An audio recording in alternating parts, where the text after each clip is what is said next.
आचार्य चाणक्य ने जीवन के हर पहलू के वास्तविक आयामों को अपने विचारों के द्वारा समझाया है। हम सभी को इन विचारों को अपने जीवन में आत्मसात करना चाहिए। ये जीवन जीने के मूलभूत सिद्धांत आज भी उतने प्रासंगिक है जितने कभी अतीत में रहे होंगे। चाणक्य नीति हमारे समाज का आईना है और हमें एक सफल जीवन जीने में मदद करता है। तो दोस्तों, 51 नीतियों को जानने से पहले अगर आप हमारे चैनल पर पहली बार आए हो तो चैनल को सब्सक्राइब करें और बेल आइकॉन को प्रेस जरूर करें ताकि आपको हर वीडियो का नोटिफिकेशन मिलता रहे। सबसे पहले, किसी भी मित्र पर यकायक विश्वास करना ठीक नहीं होता है, क्योंकि मित्र भी यदि कभी क्रोधित हो जाता है तो वह सब गुप्त भेद को प्रकट कर देता है।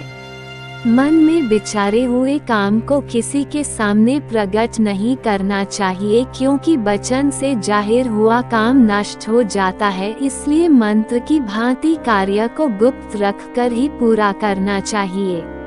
आचार विचार से कुल का पता लगता है, भाषा बोली से देश का पता लगता है, आदर भाव से प्रीति जानी जाती है और शरीर के रूप से भोजन का पता लग ही जाता है।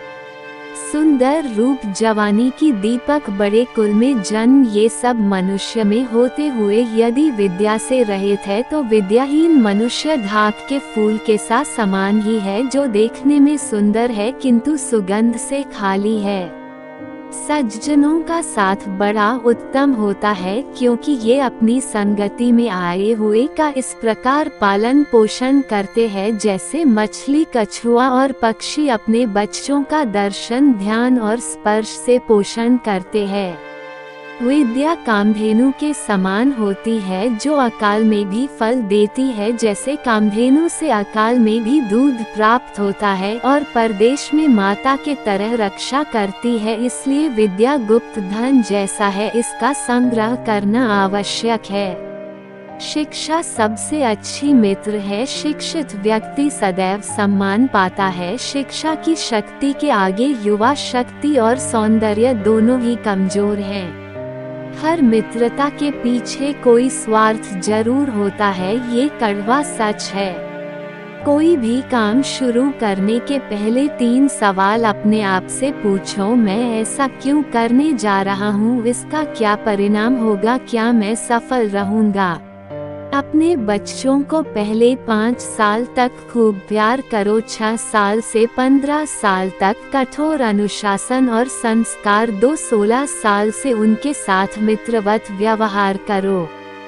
आपकी संतति ही आपकी सबसे अच्छी मित्र है। दूसरों की गलतियों से सीखो, अपने ही ऊपर प्रयोग करके सीखने को तुम्हारी आयु कम पड़ेगी। किसी भी व्यक्ति को बहुत ईमानदार नहीं होना चाहिए। सीधे वृक्ष और व्यक्ति पहले काटे जाते हैं।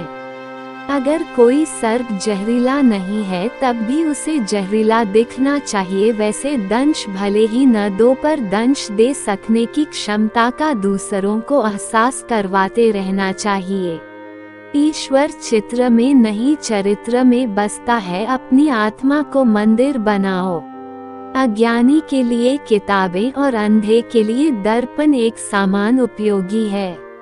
भय को नजदीक न आने दो। अगर यह नजदीक आए, इस पर हमला कर दो, यानी भय से भागो मत, इसका सामना करो। दुनिया की सबसे बड़ी ताकत पुरुष का विवेक और महिला की सुंदरता है। काम का निष्पादन करो, परिणाम से मत डरो। सुगंध का प्रसार हवा के रुख का मोहताज होता है, पर अच्छाई सभी दिशाओं में फैलती है। व्यक्ति अपने आचरण से महान होता है, जन्म से नहीं। ऐसे व्यक्ति जो आपके स्तर से ऊपर या नीचे के हैं, उन्हें दोस्त न बनाओ, वह तुम्हारे कष्ट का कारण बनेंगे। समान स्तर के मित्र ही सुखदायी होते हैं। मूर्खों से वाद विवाद नहीं करना चाहिए, क्योंकि इससे केवल आप अपना ही समय नष्ट करेंगे। बीती बात का शोक नहीं करना चाहिए। भविष्य में जो होगा उसकी भी चिंता नहीं करनी चाहिए। बुद्धिमान लोग वर्तमान समय के अनुसार कार्यों में प्रवृत्त होते हैं। आतुर यानी बीमार होने पर, किसी बुरे कार्य में फंसने पर, अकाल पड़ने पर, बैरी द्वारा कष्ट में फंस जाने पर, राज्य दरबार में और शमशान भूमि में जो अपने साथ रहता है या साथ देता है, असल में वही भाई है, बंधु है। उपाय उपयोग करने से दरिद्रता दूर हो जाती है, जप मंत्र करने से पापों का नाश होता है, मौन हो जाने से कलह या लड़ाई होते हुए भी शांत हो जाती है, और जागते रहने से भय अवश्य ही दूर हो जाता है।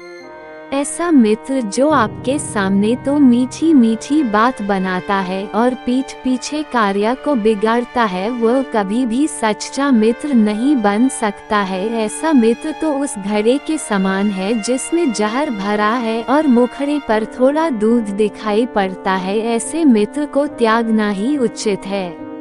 मेघ के जल जैसा दूसरा जल उत्तम नहीं, आत्मबल जैसा कोई दूसरा बल नहीं, नेत्र तेज के समान दूसरा तेज नहीं, और अन्न के समान दूसरी कोई वस्तु प्यारी इस संसार में नहीं है।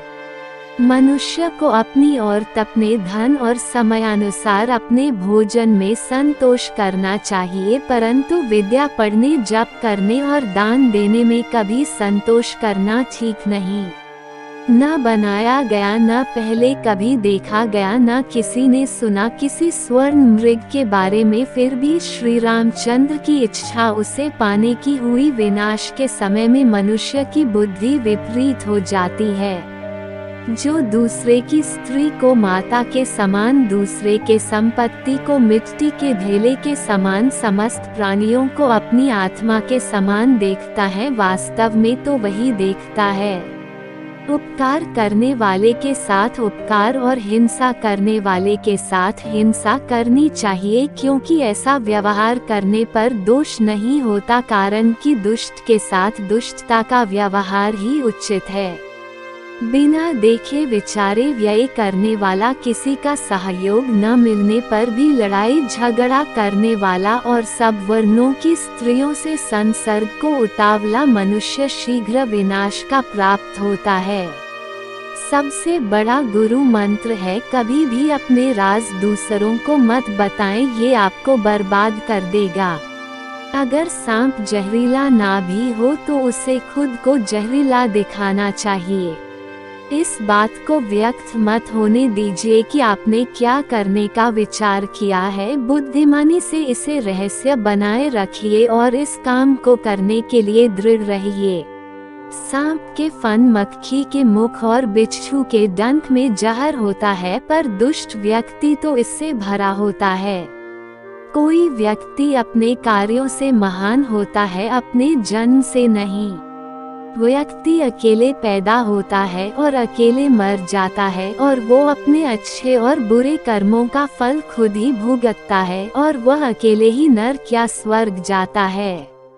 पहले 5 सालों में अपने बच्चे को बड़े प्यार से रखिए, अगले 5 साल उन्हें डांट डपट के रखिए। जब वह 16 साल का हो जाए तो उसके साथ एक मित्र की तरह व्यवहार करिए। आपके वयस्क बच्चे ही आपके सबसे अच्छे मित्र है।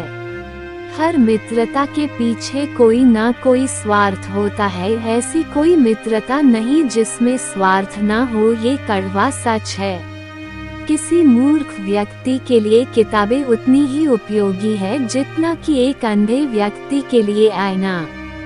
फूलों की सुगंध केवल वायु की दिशा में फैलती है, लेकिन एक व्यक्ति की अच्छाई हर दिशा में फैलती है। जब तक आपका शरीर स्वस्थ है और नियंत्रण में है और मृत्यु दूर है, अपनी आत्मा को बचाने की कोशिश कीजिए। जब मृत्यु सर पर आ जाएगी तब आप क्या कर पाएंगे? कोई काम शुरू करने से पहले स्वयं से 3 प्रश्न कीजिए। मैं ये क्यों कर रहा हूँ, इसके परिणाम क्या हो सकते हैं और क्या मैं सफल हो सकूंगा? जब गहराई से सोचने पर इन प्रश्नों के संतोषजनक उत्तर मिल जाए तभी आगे बढ़ें। जैसे ही भय आपके करीब आए उस पर आक्रमण कर उसे नष्ट कर दीजिए। सर्प, नृप, शेर, डंक मारने वाले ततया छोटे बच्चे, दूसरों के कुत्ते और एक मूर्ख, इन सातों को नींद से नहीं उठाना चाहिए। हमें भूत के बारे में पछतावा नहीं करना चाहिए, न ही भविष्य के बारे में चिंतित होना चाहिए। विवेकवान व्यक्ति हमेशा वर्तमान में जीते हैं। जिस प्रकार एक सूखे पेड़ को अगर आग लगा दी जाए तो वह पूरा जंगल जला देता है, उसी प्रकार एक पापी पुत्र पूरे परिवार को बर्बाद कर देता है। भगवान मूर्तियों में नहीं है, आपकी अनुभूति आपका ईश्वर है, आत्मा आपका मंदिर है। जो ध्रुव यानी सत्य वस्तु अथवा कार्य को छोड़कर अध्रुव यानी असत्य वस्तु या कार्य को अपनाता है, उसकी सत्य वस्तु भी नाश हो जाती है, अर्थात नहीं मिलती है। इसलिए सत्य को ही अपनाना चाहिए, क्योंकि असत्य तो स्वयं ही नाशवान है।